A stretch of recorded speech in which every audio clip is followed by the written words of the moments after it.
तो Barca fans 10 साल हो गए हैं।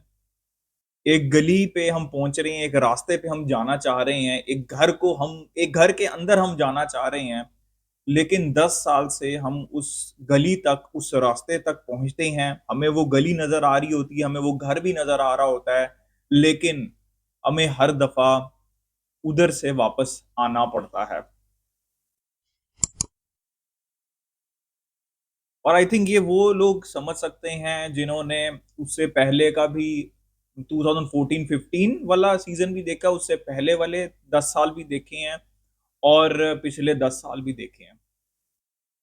यार I was too heart broken, I was too emotional. Normally होता नहीं हूं मैं, क्योंकि don't get me wrong, Barca की परफॉर्मेंस बुरी नहीं थी। It was an epic match, one of the maybe the best match और semifinals in the history of Champions League, in my personal opinion. 6-7 भाई, 6-7।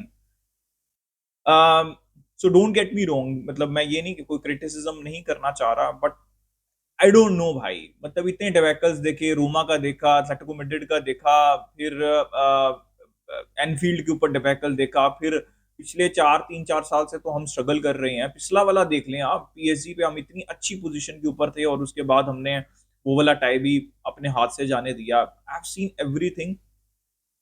और इसका अफसोस इसलिए हो रहा है कि हमने अच्छा खेला। जब हम बुरा खेलते हैं ना तो गुस्सा आता है, ठीक है। जब हम अच्छा खेल के हार जाते हैं ना, ओवरऑल की मैं बात कर रहा हूँ, आप पूरी चैंपियंस लीग कैंपेन देख लें, ये पूरा सीजन देख लें, द ड्रीम इज ओवर। और जब आप अच्छा खेल के भी हार जाते हैं ना तो उसका दुख ज्यादा होता है। और इस वजह से रात को यार बिल्कुल भी मतलब वो जो मेंटली और इमोशनली हिम्मत नहीं थी मेरी वीडियो रिकॉर्ड करने की, because I was not in that state. ये ज्यादा मुझे याद रखा जाएगा बिकॉज मुझे ऐसा लग रहा था इस गेम में। देखिए, हमने डिफेंडिंग अच्छी नहीं की, ठीक है। आप ये भी कह सकते हैं कि डिफेंडिंग इंटर ने नहीं अच्छी की, बट आई पर्सनली थिंक कि पारसा ने बड़े अच्छे गोल किए, इंटर ने भी अच्छे गोल किए, लेकिन इंटर ने डिफेंड किया इस एक्सप्लोसिव बारसा टीम को, जो कि चांसेस बहुत ज्यादा क्रिएट करती है और बहुत ज्यादा अटैकिंग फुटबॉल खेलती है, उसको बेहतर तरीके से मैनेज किया। लेकिन हमने डिफेंड अच्छा नहीं किया। और मैं हमेशा ये बात बोलता हूं कि अगर आपने चैंपियंस लीग जीतनी है, मैंने हिस्ट्री के अंदर बहुत कम टीम्स देखी हैं, अगर इवन आप बारसा की टीम को भी पकड़ लें, अगर आप डिफेंसिवली सॉलिड नहीं है और आपने जिस तरह के 3 गोल पहली लेग के अंदर खाए थे, अगर आप वैसे ही गोल खाते हैं तो चैंपियंस लीग जीतना बड़ा मुश्किल है। चैंपियंस लीग जीतने के लिए अच्छी फुटबॉल खेलना, अटैकिंग फुटबॉल खेलना बहुत जरूरी है, लेकिन सबसे ज्यादा जरूरी यह है कि आप डिफेंसिवली सॉलिड रहें, बिकॉज आपका डिफेंस। देखिए, मुझे कीपर से कोई शिकवा नहीं है, I think keeper did a brilliant job in this game also. शिकवा मुझे हांसी फ्लिक से भी उतना ज्यादा नहीं है, बिकॉज भाई जब एक गेम के अंदर, एक गेम से पहले, इतनी बड़ी गेम से पहले दूसरी टीम के सारे प्लेयर्स वापस आ रहे हैं, एक्सक्यूज नहीं मैं दे रहा, लेकिन आपके मेजर राइट बैक कुंडे, जो कि हर चीज प्रोवाइड करता है, offensively, defensively, recovery, pace, everything, passing, सब कुछ है उसके पास। And then you have your left back. देखिए, लोग अटैक के ऊपर जाते हैं, मैं हमेशा ये बात बोलता हूं कि अगर आपका डिफेंस सॉलिड है, याद रखें पिछले 2-3 साल से अगर बारसा अच्छा परफॉर्म कर रही है या थोड़ा बेहतर परफॉर्म कर रही है, उसकी सिंपल सी ये रीजन है कि बारसा डिफेंस में बेहतर हुई है। अराहू आए, उसके बाद कुंडे आए, हमने क्रिस्टनसन को लिया, बाल्डे सीन के ऊपर आए, ठीक है। अभी आपने निको मार्टिनेज को लिया, तो आपने इन्वेस्टमेंट की इस डायरेक्शन के अंदर जिसके आपको रिजल्ट्स मिले हैं। बट बाल्डे भी अवेलेबल नहीं थे, जिनके पास सब कुछ है, वो विड्थ प्रोवाइड करती हैं, बॉल कंट्रोल उनका अच्छा है, वन ऑन वन सिचुएशंस में अच्छे हैं, रिकवरी पेस है।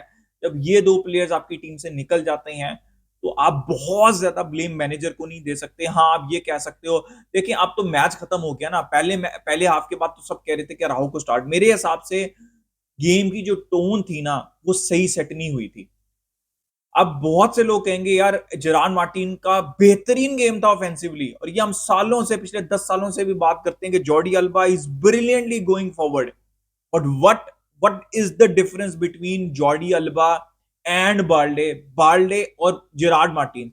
जब आप डिफेंसिव ट्रांजिशन के अंदर जाते हैं, ऑफ द बॉल जाते हैं, वन ऑन वन सिचुएशंस के अंदर, फिजिकलिटी के अंदर, बाल्डे बेहतर है। And this is what you need in big games. आप चैंपियंस लीग के अंदर रियल मैड्रिड सबसे सक्सेसफुल टीम रही है, उनके फुल बैक्स की ऑफेंसिवली और डिफेंसिवली बहुत परफॉर्मेंसेस देखें।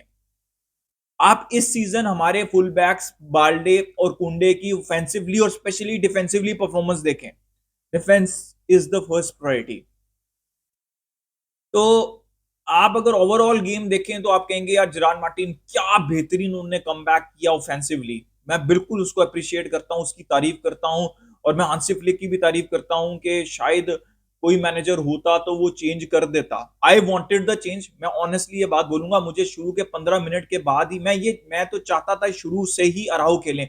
अब लोग, बहुत से लोग कह रहे हैं कि वो आखिरी गोल के अंदर अराहो ने और वो हमें चैंपियंस लीग से बाहर करवा दिया। किसी एक प्लेयर ने आपको चैंपियंस लीग से बाहर नहीं करवाया। आपके ओवरऑल सेटअप, आपकी देखें, जब जिस गेम के अंदर इंटर जब भी बॉल पकड़ रही है और वो एक डेंजरस अटैक कर रही है और आप फाइनल थर्ड में और dangerous clear cut chance create कर रही है, इसका मतलब यह है कि सिर्फ एक प्लेयर का मसला नहीं है, ऑर्गेनाइजेशन का मसला है। और आपके जो मेन प्लेयर्स हैं जो कि उसको कोप अप करते थे बहुत अच्छे तरीके से, वो मिसिंग है। तो जो टाई है वो आप किसी एक प्लेयर की गलती की वजह से नहीं हारते, इट्स अ कलेक्टिव थिंग, ठीक है। और मैंने आपको बोला था फर्स्ट लेग के बाद कि अपॉर्चुनिटी वहां पे मिस हुई है। जिस तरह के गोल, एक तो देखिए मुझे ऐसा लगता है कि ये ना शायद लिखा नहीं हुआ था बारसा के लिए। सेकंड लेग के अंदर भी आप देखें जिस तरह के हमने चांसेस मिस किए। Sommer had a brilliant game as a goalkeeper भाई। मतलब उन्होंने उनाना को 60 मिलियन का 50 मिलियन का बेच के 5 मिलियन में सोमर को लिया। एरी गार्सिया ओपन गोल था सीधा, देखिए अच्छा सेव था, लेकिन एरी गार्सिया का वो ओपन गोल था। फिर आप लेवेंडोस्की के चांसेस देख लें, फिर जब आप लमीन यमाल के देखते हैं कि वो पोस्ट के ऊपर हिट हो रही है, इतने बेहतरीन फिंगर टिप्स जो हैं वो सेव कर रही हैं, तो सब कभी कभार आपको ऐसा लगता है कि शायद ओवरऑल टाई को आप देखें। पहले पहले अगर पहले वाले आप लेग को देखें जिसके अंदर 30 सेकंड के अंदर गोल हो गया था, फिर अगर आप इस लेग को देखें तो आपको ऐसा लगता है कि यार ठीक है दोनों टीम्स ने अच्छा खेला, but it was just not return, ठीक है। It was not our day, it was not our tie, ठीक है। लेकिन टोन गलत सेट हुई थी। पहले आपने पहले टाई के अंदर एडवांटेज लेना तो होम पे, बिकॉज ये सेकंड में तो आपने बेहतर खेला, पहले में भी आपने अच्छा खेला, लेकिन सेकंड के अंदर अवे ये इस तरह की परफॉर्मेंस मैंने बहुत कम देखी है पिछले 10 साल में। अवे अवे के अंदर जहां पे आपने 2-0 करने के बाद 3-2 कर लिया था गेम के अंदर, और फिर जब रफीनिया का गोल होता है और 2 मिनट रह जाते हैं और फिर दोबारा गोल हो जाता है, आई डोंट नो यार, आई हैव नो वर्ड्स कि मैं प्लेयर्स को क्रिटिसाइज करूं, मैं मैनेजर को क्रिटिसाइज करूं। नो यार, I personally think it was just not our day, ठीक है। नॉर्मली निकल जाते हैं 2 मिनट्स, नहीं निकलने थे तो गोल हो गया। देखिए setup, the tone in the first 15 minutes, अगर मैं टेक्निकली बात करूं इट वाज रॉन्ग। अब यहाँ पे लोग, बहुत से लोग होंगे जो आके कहेंगे एरिक गार्सिया ने तो गोल स्कोर किया, जेरार्ड मार्टिन ने तो क्या बेहतरीन 2 असिस्ट दिए, ठीक है। बहुत से लोग पहले हाफ के बाद ही कुबारसी को क्रिटिसाइज कर रहे थे, बहुत से प्लेयर्स को क्रिटिसाइज किया हमने, एंड के ऊपर स्केपगोट अब राहु बन गए हैं। आपको ये बात समझने की जरूरत है, फुटबॉल के अंदर अगर आपकी बेस स्ट्रांग नहीं है, अगर आपने शुरू के 10-15 मिनट में क्या हुआ, कंधा पकड़ रहे थे एरिक गार्सिया। मैं आपको 100 दफा ये बात बोल चुका हूं कि जेरार्ड मार्टिन, आप ऑन द बॉल तो डिस्कशन हम करते हैं कि वो अच्छे हैं, वो आपको दिखा भी इस गेम के अंदर। ऑफ द बॉल बाल्डे और कुंडे अच्छे हैं, ठीक है। ऑफ द बॉल अपने शुरू के 10-15 मिनट के अंदर मैसेज दे दिया इंटर मिलान को, जिसमें लेफ्ट राइट हैंड साइड के ऊपर एरिक गार्सिया कंधा पकड़ के रोक रहे थे, ठीक है। येलो कार्ड से वो बच गए। और लेफ्ट साइड के ऊपर जेरार्ड मार्टिन पकड़ पकड़ के पीछे से रोक रहे थे कि प्लीज रुक जा, ठीक है। वहां पे भी पेनल्टी हो सकती थी, क्या कुछ हो सकता था, रेड कार्ड भी हो सकता था। तो ये आपने मैसेज दे दिया था 10 से 15 मिनट के अंदर इंटर मिलान को कि भाई जैसी बॉल आएगी हमने विंग से निकलना है, इनके पास रिकवरी पेस नहीं है, डिफेंसिव एबिलिटी नहीं है, ठीक है। जब आप ये मैसेज शुरू के 10-15 मिनट में दे देते हैं एज अ डिफेंसिव यूनिट, इसका मतलब यह है कि कॉन्फिडेंस रहता है उनको पूरे गेम में। अगर यहाँ पे बाल्डे और कुंडे होते तो वो शुरू के 10-15 मिनट में शट डाउन करते, ठीक है। मोस्ट ज्यादा चांसेस होते शट डाउन करने के। फिर आपकी मिडफील्ड को देखें, मैं हमेशा ये बात बोलता हूं कि हमारी midfield of the ball defensively अच्छी नहीं है, चाहे वो डीएम में फ्रैंकी डियोंग हो, चाहे वो पेड्री हो। ये जो हमारी सॉलिड बेस है, इनिगो, कुबारसी, कुंडे और बाल्डे और आपका कीपर, ये फ्रीडम देते हैं, इनकी रिकवरी पेस फ्रीडम देती है फ्रैंकी और पेड्री को अपना गेम खेलने पे। तो जब आपके फुल बैक्स अच्छे नहीं हैं, ठीक है, तो आपकी डिफेंस भी स्ट्रगल करेगी, आपके सेंटर बैक्स भी स्ट्रगल करेंगे, आपका कीपर भी अंडर प्रेशर रहेगा, आपके डीएम्स भी अंडर प्रेशर रहेंगे। ये ही चीज एग्जैक्टली फर्स्ट हाफ के अंदर हुई। सेकंड हाफ के अंदर तो हम तो फुल ब्लोन अटैक के ऊपर चले गए, जिसके अंदर इंटर उसको कोप अप करने के में लगी हुई थी, उसको कोप अप करने में लगी हुई थी।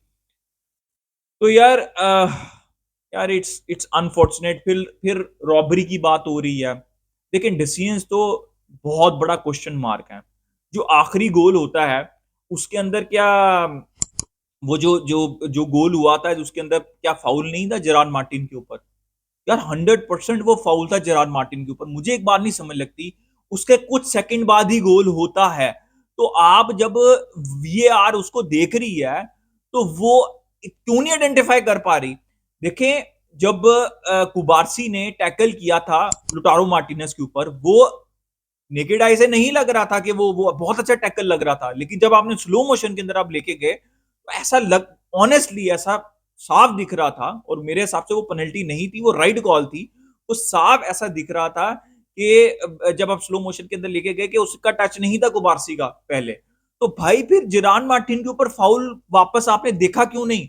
हाँ, अगर कोई 1-2 मिनट निकल गए होते गेम के अंदर और वही उसके बाद वाला एक्शन गोल के ऊपर लीड ना करता, तो मुझे समझ लगती कि आप पीछे इतना पीछे जाके फाउल नहीं दे सकते थे। भाई भाई वो तो कुछ सेकंड्स पहले फाउल हुआ था। फिर वो जो हैंडबॉल था भाई, उसमें आप अगर डिफरेंट एंगल्स देखें तो मुझे मुझे ऐसा लगता है कि भाई वो कैसे चलें, आप डिस्कशन डिफरेंट कर सकते हैं, लेकिन वो दोबारा रिव्यू के ऊपर क्यों नहीं गया? वो चीज दोबारा रिव्यू के ऊपर नहीं गई। ये बहुत बड़े क्वेश्चन मार्क्स जो हैं वो आप लोगों के सामने हैं। बट यार overall I think we were defensively not good भाई, we were not good enough. I would have personally started Araujo, ठीक है, नीगो मार्टिनेस को मैं लेफ्ट साइड के ऊपर स्टार्ट कराता और सेकंड हाफ के अंदर आप देखते कि आपने क्या करना है। बिकॉज भाई मैं आपको फिर वही बात रिपीट कर रहा हूँ कि जब आप एक मैसेज दे देते हैं ना शुरू के 10-15 मिनट में कि भाई you are there for the taking defensively, you are there for the taking defensively, तो फिर यही चीजें होती हैं। अब यार मैं मेरी रिक्वेस्ट ये है बारसा फैन से, देखें ये तो हो गया, it was an epic encounter, you were defensively not good, you you were game play के अंदर ऑफेंसिवली यू वर गुड, आपने क्रूशियल मोमेंट्स के ऊपर चांसेस मिस किए, लेकिन जो लिमिटेड चांसेस थे इंटर प्लान के पास वो उन्होंने लिए। Organisation wise it was, I think मैं आपको हमेशा से कहता रहा हूं कि जो सबसे टफ ओपोनेंट होने वाला है ना इस दफा चैंपियंस लीग के अंदर वो इंटर है, because they are defensively good, midfield बहुत अच्छी है उनकी, they can shot take shots from the distance also. वो तो अभी बहुत से अच्छे सेव किए शेज़नी से, शेज़नी ने बहुत चीजें बहुत जो शॉट्स हैं वो अंदर नहीं गई, ठीक है, और offensively they are very very lethal in front of goal, अच्छे फुल बैक्स हैं उनके पास। इंटर इंटर मैंने मेरा ये प्रोडिक्शन थी कि बारसा और इंटर में से कोई भी जो जीतेगा ना वो फाइनल जीत सकता है। ये मेरी अभी भी प्रेडिक्शन है कि इंटर फाइनल जीत सकता है, with all due respect to PSG and Arsenal.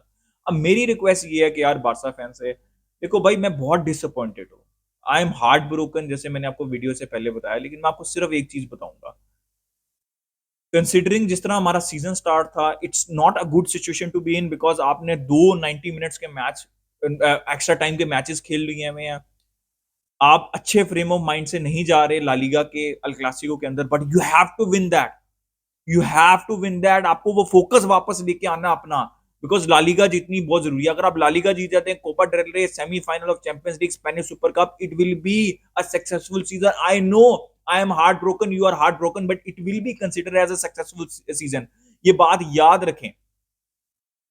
तो ओवर क्रिटिकल ना हो, सिचुएशन को देखें उस टाइम पे। आई नो आप इस टाइम की सिचुएशन को देख रहे हैं, लेकिन जिस तरह हमारा सीजन स्टार्ट हुआ था, वी गो अगेन भाई, we will go again. This is, आप माने ना माने, ये इन एक्सपीरियंस टीम है किसी हद तक, इसमें 17-18 साल के, 20-21 साल के लड़के खेल रहे हैं, तो थोड़ी सी पेशेंस रखें प्लीज, सिंगल आउट मत करें। देखिए मेरा ओपिनियन रहा है जेरार्ड मार्टिन के ऊपर, वो अभी भी है, मेरा ओपिनियन रहा है एरिक गार्सिया के ऊपर, वो अभी भी है, ठीक है, वो अभी भी है डिफेंसिवली ऑफ द बॉल, लेकिन मैं डिसरिस्पेक्ट नहीं करूंगा प्लेयर्स को, मैं डिसस्केप गोट्स नहीं बनाऊंगा राहो को, फ्रेंकी डियोंग को, तो मैं देख रहा हूं लोग फ्रेंकी डियोंग को स्केप गोट बना रहे हैं इस गेम के अंदर। अबे भाई उसने क्या किया? यानी ऑलमो भाई गलती होती है, बॉल छिनती है, बट आपको रिकवरी करनी होती है उसी गेम के अंदर। हमने ओवरऑल मिस्टेक सिर्फ ऑलमो ने नहीं की, बहुत से प्लेयर्स ने की, आप फर्स्ट लेग को भी तो देखो। फिर ओल्मो ने रिकवरी की भी की, जेरार्ड मार्टिन ने भी रिकवरी की, एरिक गार्सिया ने भी रिकवरी की। लमीन यमाल का क्या बेहतरीन गेम था। I think he was the best player in the two games. तो प्लीज स्केपगोट ना बनाएं, याद रखें क्या किस सिचुएशन में थे। I know you are disappointed. अपना ओपिनियन दें in the comment section, like कर दिया, सब्सक्राइब कर दिया। मिलते हैं नेक्स्ट वीडियो में। कल बार